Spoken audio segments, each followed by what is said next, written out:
bárbaro, diabólico, mais um menino brutalmente assassinado por uma mulher, assassinado pela própria mãe. Uma bruxa. Voltei para a Idade Média? Não, porque no século XXI ainda existem pessoas que praticam bruxaria. Eu quero que os senhores se imaginem no apartamento dos senhores, madrugada dentro, e de repente começam a ouvir um choro de criança. E depois desse choro de criança, a vozinha de um menino pequenininho, dizendo para a mãe que ama e implorando por sua vida, pedindo para não ser assassinado pela própria mãe. Pois é, senhores deputados, isso de fato aconteceu no prédio onde morava Maria Rosália Gonçalves Mendes. E esse caso, bárbaro, diabólico, mais um menino brutalmente assassinado por uma mulher, sua mãe ou madrasta.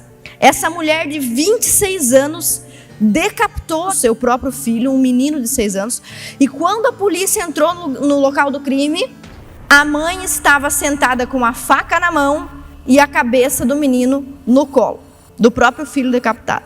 Tinha uma criança gritando direto, pedindo socorro. E quando foi por volta de 3 horas da manhã, o menino começou a gritar forte, pedindo socorro. Te amar, eu lhe amo, mamãe, eu te amo. Aí eu vi o negócio aumentando, disse, rapaz, eu vou ligar pra polícia. Aí liguei pro 190. Dentro do apartamento, muito sangue na sala, na cozinha e em um dos quartos. Pelos rastros deixados no chão, parece que a mulher arrastou o corpo pelos cômodos. No final, ficou com a cabeça do filho no colo. No canto de uma parede foi encontrado um gato morto. Sobre a mesa, várias velas. No local foi constatada extrema violência. A criança estava completamente decapitada. Apresentava 2 lesões na região do coração. Também tinha um gato agonizando em outro quarto. E vídeos de rituais satânicos de decapitação. E o que isso que aconteceu lá em João Pessoa tem a ver com Santa Catarina, né? Porque tem gente que diz que a deputada Ana está sempre trazendo assunto nacional para dentro desse parlamento. É que acontece aqui em Santa Catarina também. No dia 13 de dezembro do ano passado, sexta-feira 13, a Polícia Civil de Brusque prendeu a bruxa de Brusque. Uma mulher, uma bruxa. Por que eu estou dizendo isso? Voltei para a Idade Média? Não, porque no século XXI ainda existem mulheres, homens, pessoas que praticam bruxaria. E o que aconteceu com essa mulher de Brusque? Que ela foi presa por crimes hediondos que praticou sob o título de estar vivendo, ritualizando a sua crença alternativa. As feministas de esquerda, que são anticristãs, chamam essas coisas de crenças alternativas. Aliás, abrindo um parênteses, as feministas do Brasil e do mundo todo gostam de se chamar de bruxas, acham isso bonito. Pois bem, por que essa bruxa de Brusque foi presa? Ela encomendou o sacrifício, a morte e a tortura de uma criança que morreu com 40 facadas após ter sido estuprada. Mais um menino. Nós estamos sempre falando de meninos. Essa mulher agora, esta bruxa de Brusque, foi condenada a 37 anos e 6 meses de prisão por homicídio triplamente qualificado e por estupro. Mas esse caso aqui de Brusque, de Santa Catarina, não é o único, e eu quero lembrar os senhores de 4 casos alarmantes aqui do Brasil. O caso do menino Juan. O menino Juan, de 9 anos, foi assassinado pelo par de lésbicas que o criavam. Elas pegaram uma faca de cozinha, cortaram o pênis do menino Juan com a faca, depois esquartejaram o menino, colocaram na churrasqueira, colocaram uma mochila, despedaçaram o menino, não sabiam onde largar o corpo da pobre criança. Por quê? Essas 2 mulheres odiavam homens. Não sei que doutrina ideológica elas seguiam, mas é uma certa doutrina aí que odeia homens. E a outra criança, que também vivia em cárcere privado, uma menina, quando recebeu o contato dos policiais, não queria ir na companhia de nenhuma pessoa do sexo masculino. 2 figuras, um par de lésbicas que fez isso daí. Próximo menino, por favor. O Henri Borel. Todo mundo lembra do Henri Borel. 4 anos e foi espancado até a morte pelo padrasto com o consentimento da própria mãe. Porque quando a gente ouve feminista falando de política, parece que mulher não comete crime, né? Próximo caso. Menino Miguel, 7 anos de idade, foi submetido a tortura física e psicológica, depois assassinado pela própria mãe e madrasta novamente, porque, segundo elas, o menino atrapalhava o relacionamento lésbico das 2. Mais um caso, por favor. O Rafael Winks, todo mundo já conhece, assassinado pela própria mãe aos 11 anos. Foi dopado e depois asfixiado com uma corda de varal. O que todos esses casos têm em comum?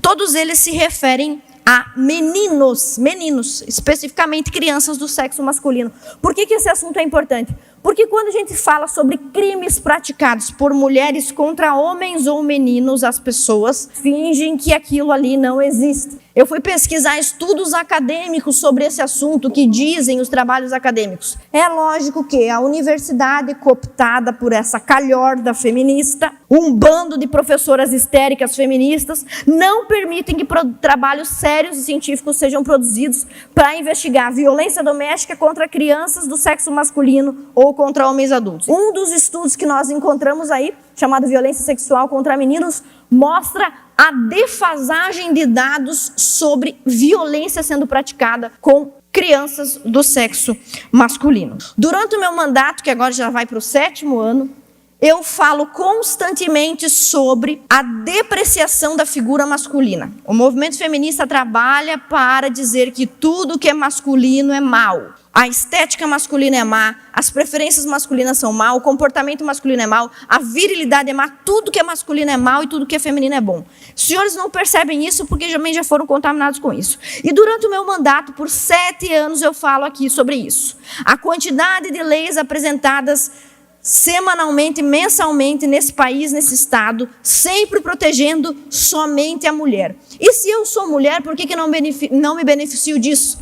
Porque isso gera uma crise civilizatória. Quando não existe isonomia entre os sexos, o casamento, a família e a sociedade sofrem uma crise civilizatória. Eu coloco aqui esses dados porque no nosso país a prevenção, a saúde, a mortalidade e a proteção dos homens adultos é uma questão secundária. Muito simples observar que existe a DPCAM, Delegacia de Proteção da Criança, do Adulto, do Idoso, da Mulher, ou seja, a delegacia protege absolutamente todo mundo, menos o homem adulto. E se os senhores não perceberam, senhores deputados, nós aqui dentro dessa casa, dentro dessa Assembleia Legislativa, os senhores são em 37 deputados homens. Nós temos aqui dentro 2 deputadas feministas, nem estão no plenário agora, 2. Essas 2 feministas aqui dentro sozinhas coordenam 4 departamentos: Bancada da Mulher, Secretaria da Mulher, Procuradoria da Mulher e Observatório da Violência contra a Mulher. Depois os senhores pesquisam quanto custa uma Secretaria da Mulher aqui dentro. E elas têm 4, elas são em 2. Seria como se os senhores tivessem aqui 70 novos departamentos. O deputado Emerson, o deputado Lunelli, o deputado Tiago, cada um de nós deveria ter 2 órgãos para dirigir. Isso seria isonomia dentro do parlamento. E as 2 deputadas feministas aqui trabalham, cada uma delas, gerindo esses 2, no total, 4 departamentos. Eu quero falar sobre isso porque aqui na casa tramitam 2 projetos de lei de minha autoria para proteger meninos e homens, e os 2 estão atravancados, elas sentaram em cima dos projetos. O primeiro deles trata-se do projeto de resolução que cria a Procuradoria do Homem. Porque aqui nessa casa, a nossa procuradora é mulher, doutora Carula, e nós temos uma procuradora especial da mulher. Nós temos 2 procuradoras mulheres. Não existe procuradoria do homem, não existe procuradoria da família, não existe procuradoria da igualdade, não existe nada. Todo mundo aqui trabalha para o feminismo aqui dentro. O segundo ponto, senhores, é o nosso projeto de lei 206, que prevê ações de promoção e prevenção ao bullying, à violência, ao assassinato de meninos. Por algum motivo, esse projeto de lei está parado na mão de uma deputada feminista aqui dentro desde 2022, ano que foi apresentado, começou a tramitar nessa casa. O projeto que prevê ações para proteger meninos como esses aqui, vítimas de bruxas como essa mulher aqui de Brusque, está parado na Comissão de Finanças. Um projeto que não tem grandes impactos orçamentários, há anos parado na Comissão de Finanças. Eu quero pedir aos senhores deputados a sensibilidade de fazerem tramitar esses 2 projetos. E às vezes eu penso que eu estou naquele seriado Black Mirror, sei lá, onde está tudo invertido. São 37 deputados homens e eu, uma deputada mulher, pedindo, pelo amor de Deus, para aprovar os únicos 2 projetos que tramitam na história da Assembleia Legislativa para proteger meninos vítimas de bullying, de violência doméstica, de violência psicológica. Então, senhores deputados, por favor, defendam o seu próprio sexo. Obrigada.